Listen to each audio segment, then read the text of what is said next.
Waiting feels like the hardest assignment you'll ever be given because it plays with your patience and your emotions. You wake up every day expecting a shift, looking for a sign, searching for progress, but all you see is stillness. And in that stillness, doubt creeps in. You begin to wonder if you're wasting your time, if maybe you misheard God, or if maybe you're on the wrong track altogether. But let me tell you, stillness does not equal absence. Just because you don't see movement doesn't mean God isn't moving. Behind the curtains of your life, God is orchestrating things that you don't have the clearance to see yet. He's aligning people, shifting opportunities, rearranging environments so that when the time comes, everything fits perfectly. If you could see the entire picture, you wouldn't even be worried about what looks like delay right now. Waiting isn't about standing still. It's about trusting the invisible progress. Think about when a seed is planted in the soil. For weeks, nothing breaks the ground. If you looked at the dirt, you'd assume nothing is happening. But underneath the surface, roots are spreading, life is developing, and growth is on the way. That's exactly what God is doing while you wait. Something is being built beneath the surface of your life, even if you can't see it yet. The enemy wants you to think that waiting is wasted time. He wants to convince you that stillness equals failure. But wasted time is when you give up, when you quit, when you stop believing. Waiting time is never wasted time because God always uses it to build, prepare, and position you. This is where you need to shift your mindset. Instead of asking, why hasn't it happened yet? Start asking, what is God building in me while I wait? That change in perspective will help you hold on longer and with more faith.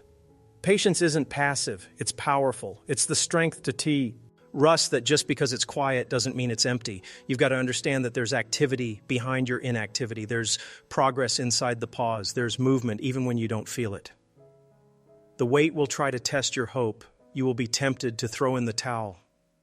But if you keep believing, you'll realize the silence is simply God's workshop.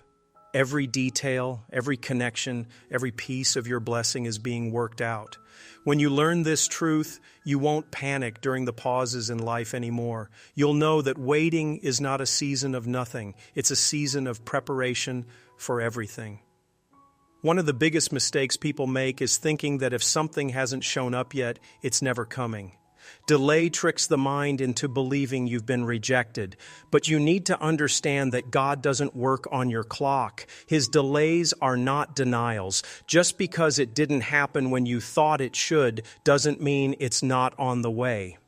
If every prayer was answered the moment you prayed it, you wouldn't develop any endurance. You wouldn't develop any trust. Delay is God's way of stretching your faith to hold bigger blessings.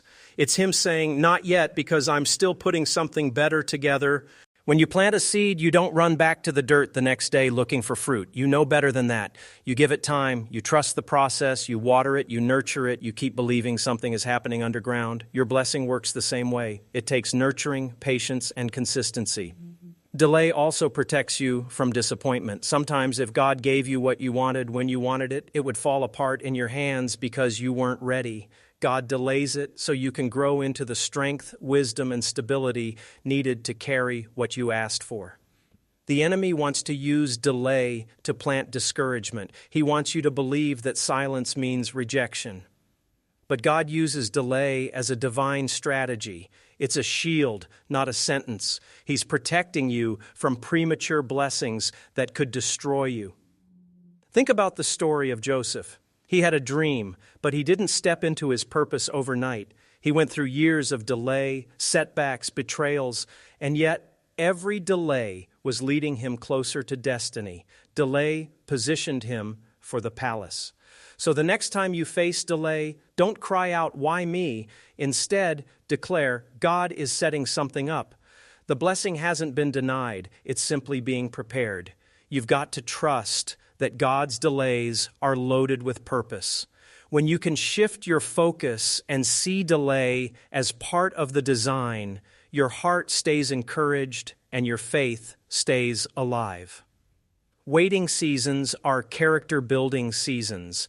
This is where God shapes who you are, not just what you have. See, blessings don't just require resources, they require responsibility. And responsibility is only learned when your character has been developed. Some of you are praying for things that your current level of patience can't handle. You want success, but can you manage the pressure that comes with it? You want influence, but can you handle the criticism attached to it? You want abundance, but can you steward it without losing yourself? That's what waiting is shaping inside of you. God isn't holding back blessings. He's shaping you so you don't fumble them. If He gave it to you prematurely, it might destroy you. But in the waiting season, He builds humility, discipline, resilience, and wisdom. Those qualities make sure you won't just reach the blessing, but you'll keep it when it comes. Waiting seasons are classrooms. Every delay teaches you something about patience, trust, and perseverance. Every not yet grows your spiritual backbone. You don't see the training while it's happening, but once the blessing arrives, you realize you wouldn't have been ready without that season. Think about David. He was anointed to be king, but he didn't become king overnight. He spent years in the field, years on the run, years learning to fight battles before he could handle a crown. The waiting season shaped him into a leader. Waiting also reveals your true motives. Do you want the blessing for yourself, or do you want it for God's glory? Can you stay faithful even when there's no spotlight? That's the kind of shaping that happens in the wait. It may feel uncomfortable, but every season of shaping is proof that you're being prepared for something greater. Don't despise it. Embrace it. Because when the moment comes, you'll look back and realize that the waiting season built the foundation that keeps you steady. Your character is the soil in which your blessing grows. If the soil is weak, the blessing won't last. Waiting fertilizes that soil so that when the harvest comes, it flourishes. Comparison will rob you of your peace faster than anything else. You'll look at somebody else's timeline and start questioning your own life. Why did they get the job already? Why did they find love already? Why did they buy the house already? That mindset will eat away at your confidence and trick you into thinking you're behind. But how can you be behind on a story God wrote specifically for you? Your timeline is yours alone. What's meant for you cannot be duplicated, stolen, or delayed by anyone else. Somebody else's blessing doesn't take away from yours. Their breakthrough isn't your competition. Their success doesn't mean you're failing. It simply means it was their season, not yours.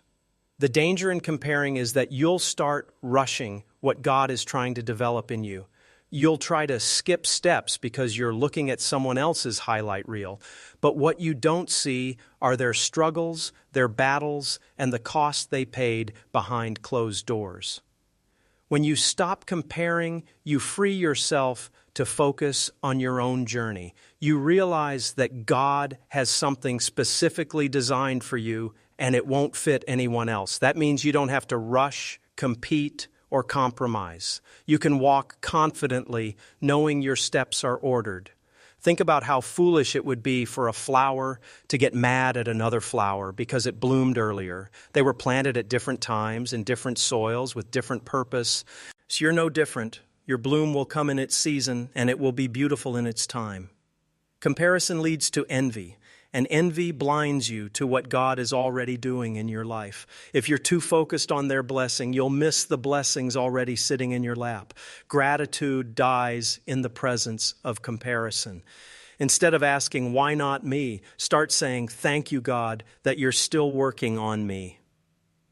That shift will change the way you see your season. It will take the pressure off and give you peace in the process. When you let go of comparison, you stop trying to live by somebody else's clock. You realize that your timing is divine, your journey is unique, and your blessing is inevitable. It's easy to say, I trust God, when life is smooth, when doors open quickly, when prayers get answered on time. But the real test of trust shows up in the waiting season. Waiting exposes the level of your faith. Waiting asks you the tough question, do you trust God even when you can't trace Him? Trust is built when you keep believing in silence. It's built when you keep moving forward without a visible sign. Trust is saying, God, I don't know when or how, but I know you will. That's what waiting teaches. It develops a trust that can't be shaken by circumstances. You can't claim to trust someone if you never had to rely on them. The same goes with God. Trust doesn't grow when everything is instant. It grows when you're put in positions where you have no choice but to lean on Him. That's why waiting seasons are powerful. They deepen your relationship with God. Every day you hold on is proof that your faith is maturing. Every tear you cry but still keep believing is evidence that trust is being built inside of you. Trust isn't built in comfort. It's built in uncertainty. When you trust God in the wait, you let go of the need to control. You stop stressing about how it will happen and when it will happen. You release the pressure and say, God, I'm not leaning on my understanding, I'm leaning on yours. That's where real peace comes from.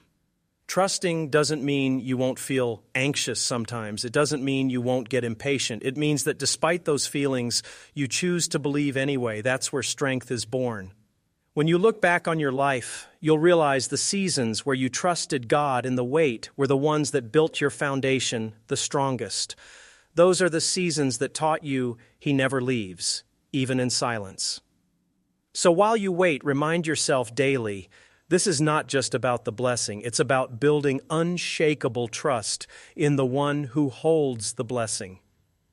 Life has seasons, and everything unfolds in its proper time. You can't rush winter into spring, no matter how much you want sunshine. You can't force fruit out of the ground before it's time. And the same principle applies to your blessings. God knows the right season for everything He promised you. Sometimes we get frustrated because we're praying for harvest in what's supposed to be a planting season. We want the reward before we've gone through the preparation. But you can't skip seasons. Every season has a purpose. The planting season feels hard because you're putting in effort without seeing results. The growing season feels long because you're nurturing without evidence. But the harvest season makes sense of it all. When the fruit finally comes, you realize why you had to endure the wait. The danger is trying to create your own season. You'll rush into things before you're ready and then wonder why they don't last. Just because the opportunity is available doesn't mean it's your season to walk into it. God has a timing that doesn't always match your calendar. You have to learn to embrace the rhythm of seasons. Be faithful in the planting. Be patient in the growing. Be grateful in the harvest. Don't despise the season you're in because it's all part of the cycle that leads to your promise. Think about how frustrating it would be if a farmer gave up halfway through planting because the fruit didn't show up instantly. He'd miss out on the harvest entirely. That's what happens when we try to rush seasons. We cut off the very blessing we've been working toward. God knows the exact moment when your door should open. He knows when you're ready, when the opportunity is ripe, when the environment is prepared. Trust that He hasn't forgotten. He's simply waiting for the perfect alignment. When you grasp this truth, you stop stressing about when and start focusing on being faithful in now. Waiting seasons can be dangerous if you're not careful because they leave room for doubt to creep in. The enemy knows how to use silence against you. He whispers lies. It's not coming. God forgot about you. You're wasting your time. And if you're not grounded, you'll start believing him. That's why protecting your faith is crucial in the wait. Faith is like a fire. It needs to be guarded and fueled. If you don't protect it, life's winds will blow it out. You've got to be intentional about surrounding yourself with things that strengthen your faith while you wait. That means guarding your thoughts, your words, and your environment. The people around you matter in this season. If you surround yourself with negativity, doubt, and fear, it will kill your belief. But if you stay around encouragers, around believers, around people who remind you of God's promises, your faith will stay strong. You also have to speak life into yourself. Your own words can either water your faith or poison it. Stop declaring defeat before the battle is over. Start declaring, "It's coming, God is faithful, my season is on the way." Your words shape your mindset, and your mindset shapes your endurance. Protecting your faith means reminding yourself of what God has already done. Look back at the times He came through for you when it seemed impossible. That's your evidence. If He did it before, He will do it again. Reflection fuels faith. You won't always feel strong while waiting. Some days you'll want to quit. But that's when you need to remind yourself that faith isn't a feeling. It's a decision. You choose to believe even when your emotions don't line up. Prayer is your anchor during this time. The more you talk to God, the stronger your faith becomes. His presence refuels you in ways nothing else can. Make prayer and worship your weapons while you wait. When you protect your faith, you protect your future. Because without faith, you won't last through the wait. But with it, you'll endure until the blessing arrives. One of the hardest parts of waiting is the loss of control. We want to decide the timing, the how, and the outcome. But the truth is, much of life is out of our control. And trying to control what belongs to God will only leave you exhausted and frustrated. You can't control when the opportunity comes. You can't control when the right person enters your life. You can't control when the breakthrough shows up. That's not your job. Your job is to stay ready, stay faithful, and stay focused on what you can control. Stress comes when we carry what we were never meant to carry. Anxiety builds when we try to sit in God's seat. But peace comes when we finally let go and admit, God, I can't, but you can. That's the power of surrender. Control is often rooted in fear. Fear that God won't come through. Fear that it won't work out. Fear that if you don't make it happen, it won't happen. But faith is the opposite. Faith says, I don't know how, but I know who. Faith releases control and hands it over to the one who already has the outcome worked out. While you wait, focus on what's actually in your hands. You can control your attitude. You can control your preparation. You can control your discipline. You can control the words you speak and the actions you take. That's where your energy needs to go. When you stop trying to control everything, you stop draining yourself. You free your mind, you free your spirit, and you allow God to do what only He can do. That's when miracles happen, when you step back and let Him step in. Sometimes God withholds the how, because if He gave it to you, you'd try to take over. He keeps it hidden so you'll lean on Him. The waiting season is training you to release control and trust His hands instead of your own. The sooner you let go of control, the lighter your load becomes. And the lighter your load, the easier it is to walk through the waiting season with peace. Some people confuse waiting with being passive. They think waiting means sitting on the couch, twiddling their thumbs, hoping God drops a blessing in their lap. But waiting is active. Waiting is working while you expect. Waiting is preparing like the opportunity could come tomorrow. If you're praying for a job, don't just sit at home. Update your resume, send applications, sharpen your skills. If you're asking God for a business, start researching, saving, and planning. If you're believing for love, focus on becoming the healthiest version of yourself. You don't wait idly, you wait actively. Think about an expectant mother. She doesn't just sit around until the baby arrives. She prepares the room, buys clothes, reads books, gets her mind ready. That's what waiting looks like. You prepare for what's coming as if you already know it's on the way. When you wait actively, you're showing God that you believe Him enough to prepare for the blessing. You're saying, God, I trust you so much that I'm getting ready before I even see it. That's faith in action.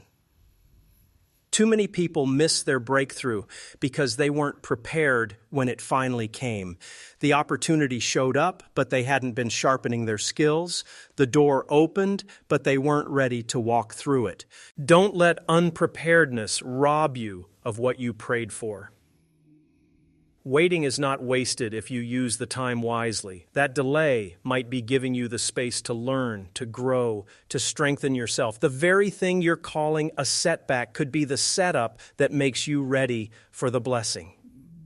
God will honor your preparation. When He sees you working even while you wait, It shows him you're serious. It shows him you're ready to steward what he's about to hand you. So don't waste your waiting. Fill it with preparation, discipline, and growth. When the door swings open, you'll be glad you didn't sit still. You'll be ready to run through it. Big blessings take big preparation. You can't rush something that's being built to last. If God gave you everything you asked for overnight, it might crumble just as quickly. Some of the best things in life take time to develop. Think about skyscrapers. They take years to build because the foundation has to be deep, the structure has to be solid, and the details have to be carefully crafted. A shack can be thrown together in a week, but it won't survive a storm. The size of your weight often matches the size of your blessing. You may look around and wonder why other people seem to be getting theirs quicker. But what if the reason yours is taking longer is because God is building something bigger? What if it requires more time because it's going to reach further, last longer, and bless more people? Waiting is frustrating because we want instant results. But God is not in the business of fast food blessings. He's in the business of generational blessings, blessings that outlast you, blessings that leave a legacy, and those don't come overnight. Sometimes the longer the wait, the greater the testimony. When it finally arrives, you'll look back and say, "Now I see why it took so long. This was bigger than I ever imagined." The blessing had to be built properly so it wouldn't fall apart once it arrived. You also have to understand that sometimes the blessing isn't just for you, it's connected to others. God might be aligning other people, moving pieces, preparing hearts, and opening doors you don't even know exist yet. That takes time. Instead of complaining about how long it's taking, start thanking God for the quality He's putting into it. Start praising Him that He's building something durable, not disposable. If it's taking time, it's worth it. Trust that God is not delaying to frustrate you. He's delaying to make sure when it arrives, it won't break under the weight of its own greatness. We think we know when things should happen. We circle dates on the calendar. We set deadlines in our heads. We create timelines for our lives. But God's timing is not bound by our schedules. His timing is better, wiser, and more accurate than anything we can plan. If you got everything you wanted when you wanted it, you'd settle for less than what God has planned. Sometimes you're asking for something too soon, and God says, "I've got something better, but it's not ready yet." His timing is about perfection, not convenience. God sees the entire picture. You only see one piece. You think you're ready, but He knows what people need to be in place, what situations need to shift, what doors need to open. He knows what you need to learn before you can handle the blessing. His timing is never random. It's strategic. When you try to rush, you put yourself at risk. You might grab the right blessing at the wrong time, and the wrong timing can turn the right thing into a disaster. God holds it back because He knows the season when you'll be able to carry it with strength. Think back on times when you wanted something desperately, and later you realized it was good you didn't get it then. That's proof of God's timing. He protected you from things that would have hurt you. He knew better than you did. Trusting His timing means surrendering your clock. It means saying, "God, I wanted it last year, but I trust that you're wiser than me. I trust that whenever it comes, it'll be exactly when I need it." That trust will give you peace while you wait. It takes the pressure off. You stop stressing about when it will happen and start focusing on being faithful until it does. When it finally arrives, you'll see that God's timing was not just better, it was perfect. When you've had to wait for something, you appreciate it differently. If blessings came instantly, you wouldn't value them the same. But when you've cried, prayed, and fought through seasons of waiting, the blessing carries more meaning.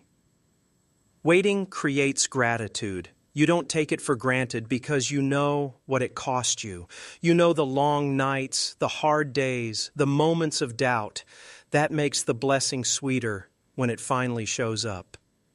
Instant success doesn't build appreciation. but struggle does. Waiting develops humility and a heart that says, "Thank you, God, for bringing me through." Without the wait, you'd think it was your effort alone. The wait reminds you it was grace. Gratitude is important because it keeps you grounded. If you don't appreciate the blessing, you won't take care of it. You'll misuse it, neglect it, or forget it came from God. But when you waited for it, you treasure it. You handle it with care. Think about people who work hard for years before success hits. They value it differently than someone who had it handed to them. That's what the wait does. It gives you perspective. It also teaches you to be grateful for the journey, not just the destination. You start realizing that even in the wait, there were blessings, growth, lessons, strength, and new faith. Gratitude grows when you learn to see value in the process. The wait also humbles you. It makes you realize you're not in control, and it keeps you thankful when God finally opens the door. A thankful heart will always honor the blessing more than an entitled heart. Waiting shapes you into someone who doesn't just receive blessings, but protects and nurtures them with gratitude. Sometimes you're ready in your mind, but you're not ready in your maturity.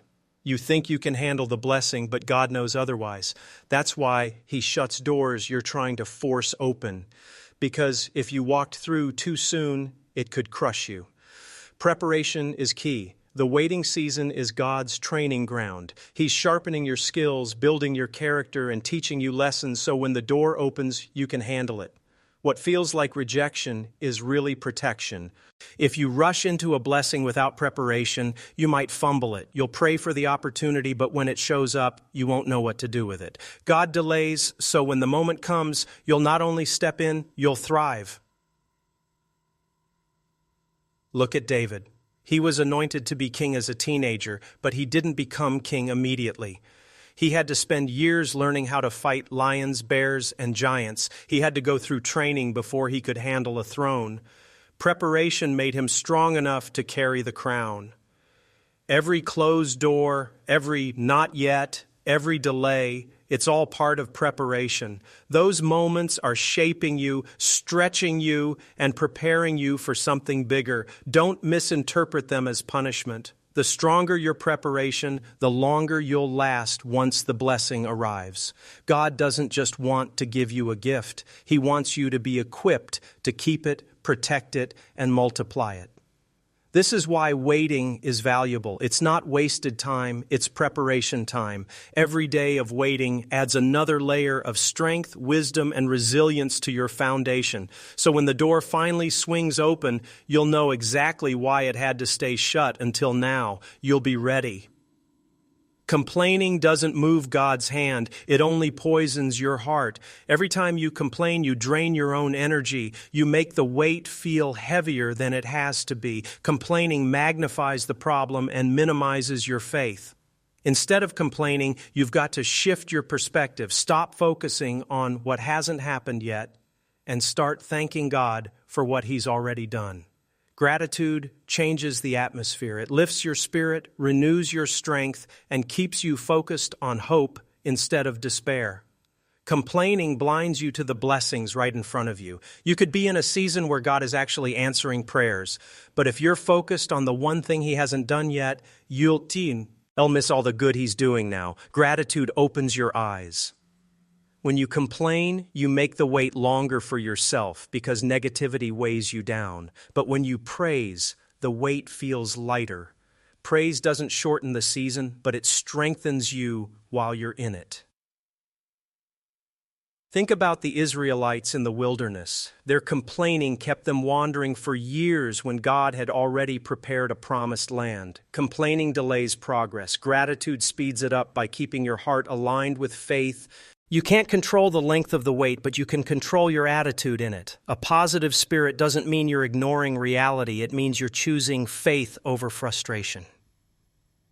Every time you feel like complaining, flip it into praise. Instead of saying, "I'm tired of waiting," say, "I'm thankful God hasn't forgotten me." That shift will fuel your endurance. If you replace complaining with gratitude, the waiting season becomes bearable and your spirit stays alive. Silence is one of the hardest things to handle. You pray, you cry, you ask for direction, and all you hear is nothing. Silence feels like abandonment. It makes you think God isn't listening, but silence doesn't mean absence. The teacher is always quiet during the test. That doesn't mean the teacher isn't in the room. It means the teacher is watching to see what you've learned. That's how God operates. He's present even when he's silent. God's silence is not punishment. Sometimes he's quiet because he's already given you the instruction and he's waiting for you to act on it. Sometimes he's quiet because he's working behind the scenes, preparing something you're not ready to see yet. Silence tests your faith. It asks, will you still trust me even when I'm not talking? That's where real belief is proven. Anybody can trust God when he's speaking loudly. But true faith is built when you believe even in the quiet. Think about how seeds grow underground. You don't hear anything, you don't see anything, but life is happening in silence. That's what God is doing in your life. Silence doesn't equal inactivity, it equals preparation. In silence, God also teaches you dependence. He makes you lean not on feelings or signs, but on faith. He reminds you that your trust is in him, not in constant affirmation. You may not hear his voice right now, but his presence is still with you. His silence is part of the process. Don't mistake it for abandonment. The quiet moments are often the times when God is working the hardest. Trust him in the silence. At the end of the day, the whole point of waiting is trusting that what God has planned is worth every tear, every delay, every long night. If you hold on, you'll see that the wait wasn't wasted. It was necessary. Every setback you faced, every closed door, every disappointment, it was all shaping you for something greater. None of it was pointless. It all served a purpose. And when the blessing arrives, you'll realize it was worth it. The longer you wait, the greater the reward feels. Waiting doesn't diminish the promise. It increases its value. When it comes, you won't just celebrate the blessing, you'll celebrate the journey that made you strong enough to receive it. This trust keeps you from quitting. It fuels you on the days when you feel like giving up. You remind yourself, if God promised it, it must be worth it. If I haven't seen it yet, that means it's still being prepared. The wait also teaches you to dream bigger. Sometimes you think you're waiting for one thing, but God shows up with something even better than you imagined. That's why patience is powerful.